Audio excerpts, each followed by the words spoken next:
Everyone ఈరోజు recipe వచ్చేసి గుత్తి వంకాయ ఉల్లికారం రెసిపీ చూపిస్తాను. చాలా సింపుల్గా టేస్టీగా ఉంటుంది.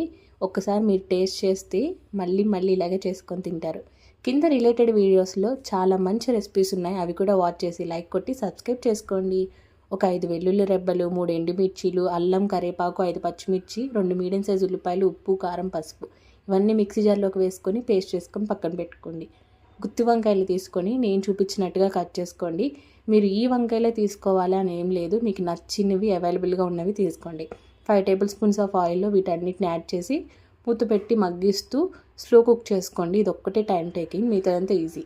ఇంకో బాండిలోకి 2 టేబుల్ స్పూన్స్ ఆఫ్ ఆయిల్, తాలింపులు, కరివేపాకు, రెడీగా పెట్టుకున్న పేస్ట్ కూడా యాడ్ చేసి పచ్చివాసన పోయేంత వరకు ఉంచి ఫ్రై చేసుకున్న వంకాయలని యాడ్ చేసేసి గరిటెతోని స్టఫింగ్లా పెట్టేసేసుకొని సిమ్లో పెట్టేసేసి మూత పెట్టి 6 to 10 minutes వరకు వదిలేయండి. తర్వాత సర్వ్ చేసుకుని తినండి. ఇంకెలాంటి రెసిపీస్ కావాలో కమెంట్ చేయండి.